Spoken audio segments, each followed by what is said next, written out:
We begin tonight with breaking news in a terror investigation spanning both Massachusetts and Rhode Island. In the last hour, the family of slain terror suspect Usaama Rahim and their lawyers spoke out and raised concerns about the way police handle the situation. Moments ago, the family's lawyer questioned whether police had the authority to approach Rahim before officers opened fire on him Tuesday in Boston, killing him. The family also expressed shock over allegations Rahim was radicalized by ISIS. Now the family is preparing for Rahim's funeral.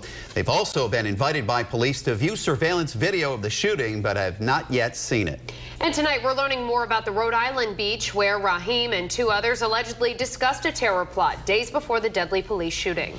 We're also hearing more from a conservative blogger who was allegedly the original target of the terrorist plot. Eyewitness News reporters Susan Campbell and Steve Nielsen are standing by with new details on the investigation. But our in-depth coverage continues with Target 12 investigator Tim White, who's live in the newsroom now with the breaking news on the response from Rahim's family.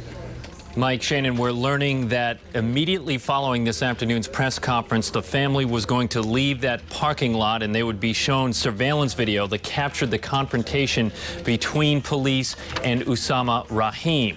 Now, officials say members of the Joint Terrorism Task Force shot and killed Rahim on Tuesday morning in Boston after he lunged at them with a large hunting knife. Rahim was under 24-hour surveillance by the task force because he and two others were allegedly planning to commit a beheading.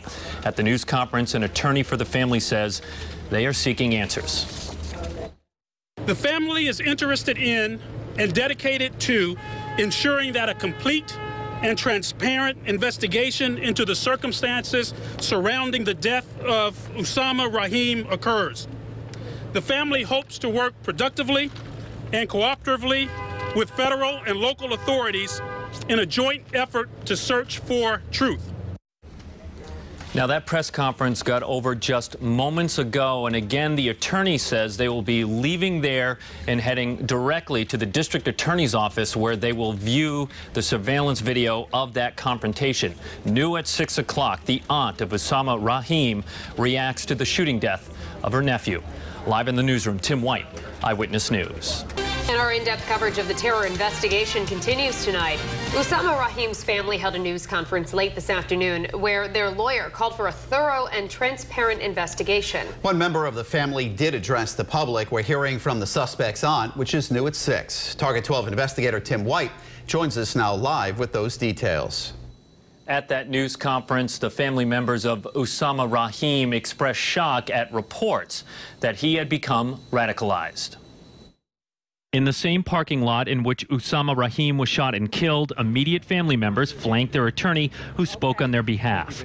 The family is waiting for evidence in order to form a reasoned and informed opinion. Officials say members of the Joint Terrorism Task Force shot Rahim on Tuesday morning in Boston after he lunged at them with a large hunting knife. A woman who says she is Rahim's aunt expressed anger over her nephew's shooting.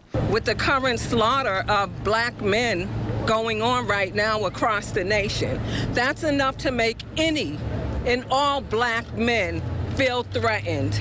Rahim was under 24-hour surveillance by the task force because he and two others were allegedly planning to commit a beheading. The imam of Rahim's mosque questioned the use of force. I wouldn't approach a wild animal or anything that I thought was dangerous without being fully prepared, especially if I wanted to capture and keep him alive. That news conference ended just before 5 o'clock, and the attorney says they were then going to the district attorney's office to view video of the confrontation between Rahim and police. Rahim will be buried tomorrow. With the Target 12 investigators, Tim White, Eyewitness News.